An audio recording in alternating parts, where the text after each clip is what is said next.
Hello there and welcome to ADcraft with the first snapshot from the new winter drop, which means we've got a whole bunch of new blocks and build ideas to go through. In Minecraft Live at the weekend, they announced the Pale Garden, which is going to be a brand new biome appearing in the winter drop of the game. With this comes the Pale Oak wood type, and this is going to be by far the lightest wood in the game. We've got these leaves, they look very grey, and everything's really desaturated in the new biome. And these are going to be absolutely great for doing winter and snowy builds because they've just got that kind of frosty look about them, which is going to be perfect. On top of that, we've got these white cord wood types with the wood and the logs there, and these are going to go really well. I'll show you some ideas a bit later on of what I've done with them with some of the other blocks in the game. And then we've got these, which are probably two of my favourite blocks. The stripped pale oak wood is just such a nice textured white block. This, compared to something like the smooth quartz, which was the best block that we had previously, I definitely prefer this. This is kind of a more neutral tone of white, whereas this was kind of a warmer tone of white. So this was something that we've needed in the game for quite some time. Moving on, we've got all of the planks and we've got the lovely fences and fence gates. These are going to be perfect for picket fences around people's houses. And then another MVP, we've got the door and the trapdoor. Now I love the fact that these are completely opaque, i.e. they haven't got a hole in them, because for me that makes them so much more versatile when you're actually building things, because you can use these for a full wall and you don't need to worry about people being able to see through. Then of course you've got the pressure plate and the button, which is going to be equally brilliant for decoration, as is the sign. Actually having a white sign, and it's really cool having this sort of grey brown stem with it as well, is going to be brilliant. The hanging signs again, really good with this little white pole coming across. And the boats, these look absolutely crazy. I love the look of these. Then we have the greenery. Even though it's not particularly green, all of this in the Pale Garden is very desaturated. But this will not grow naturally. You will need to bone meal it, which I think is nice because then it means it can't take over. And we've got the pale moss block, that's the hanging pale moss. And then we've also got a carpet variant as well.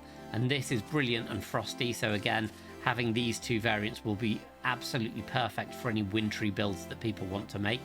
We then have the carpets here, also have an extra touch that when you place the carpet, then it will either give you a little bit up the side of the block that's half or 1.5 blocks tall.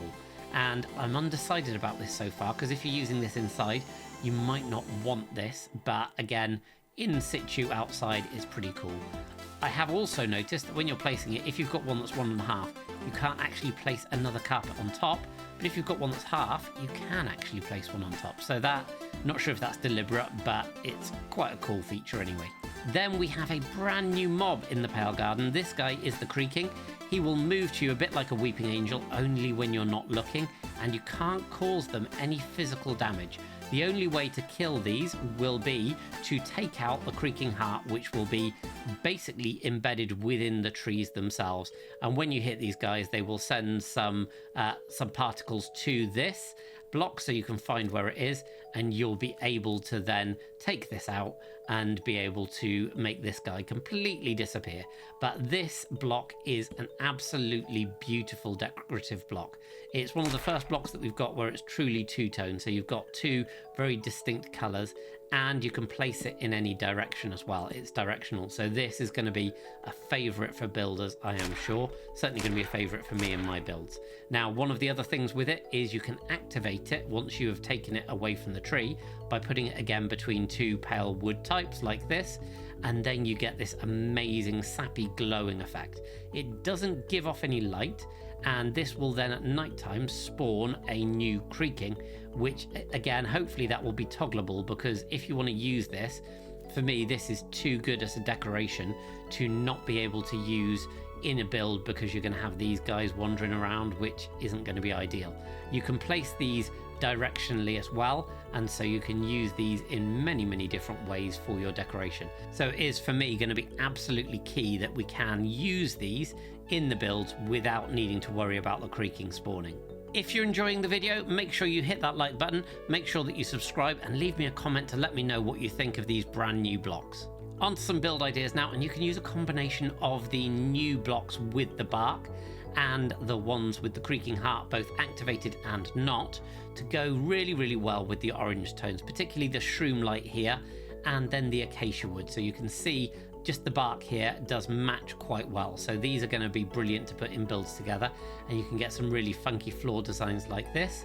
You can also now get a perfect checkerboard pattern.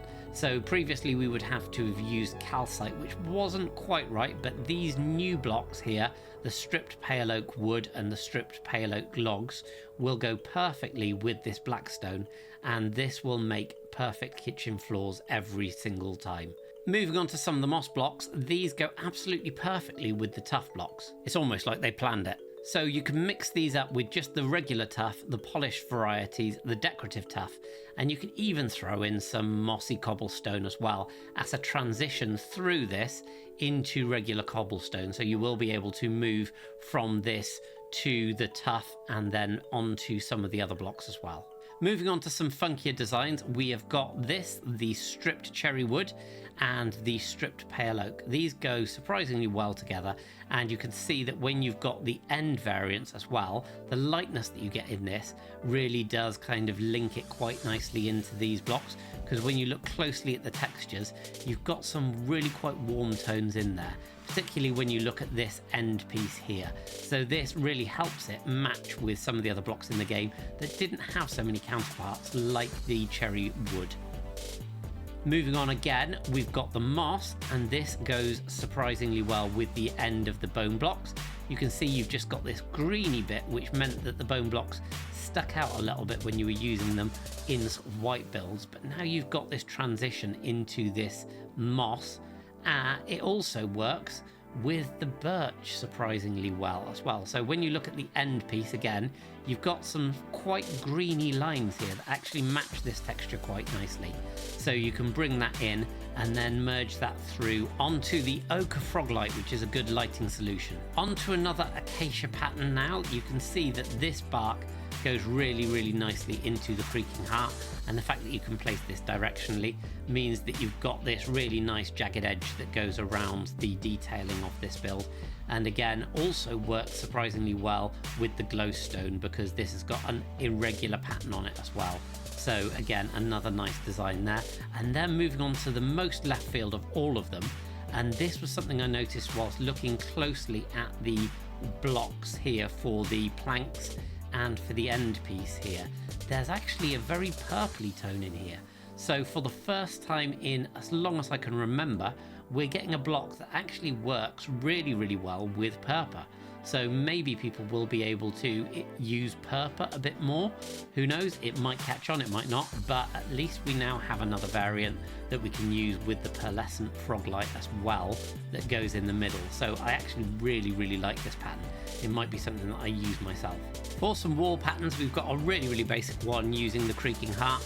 Because this needs to go between two blocks, you can actually stack these, and this will also work vertically in the same way. You can have this going up or down, but you do need to have this block in between, which is a bit of a shame really. But moving on, you can actually use the bark. This really goes quite nicely. This is just regular basalt. So when you look at the side texture of this, it does feed into and transition into the bark quite nicely, and I figured that you could probably use that with some blackstone as well to get a bit of colour into your walls. Moving on again, this is another good thing about the block that's got a slight purple tinge. You've finally got a block that you can probably get away with using obsidian with. Again, not going to be to everybody's tastes because this is probably one of the ugliest textures that we do have in the game. It's functional, it does the trick, but at least it's another option, and this will again work with the purple and the crying variant. Now one of my favorites here, this is using all of the tough variants with the moss, and then using this, the exposed variant of the copper bulb, to get some lighting. This looks kind of really dirty and grimy, but also just really quite decorative, so I do like this texture an awful lot. And finally, I absolutely adore this. This is a really industrial looking design that you could use in maybe a steampunk base or something like that, and I love the fact that this looks like it's electricity going between these two blocks, It would be even better if you could kind of have this block in isolation without the ones either side, but you can't have everything. But yeah, just the way that it connects up the top and the bottom, and you can use something like the copper to actually transition through, does look super, super cool.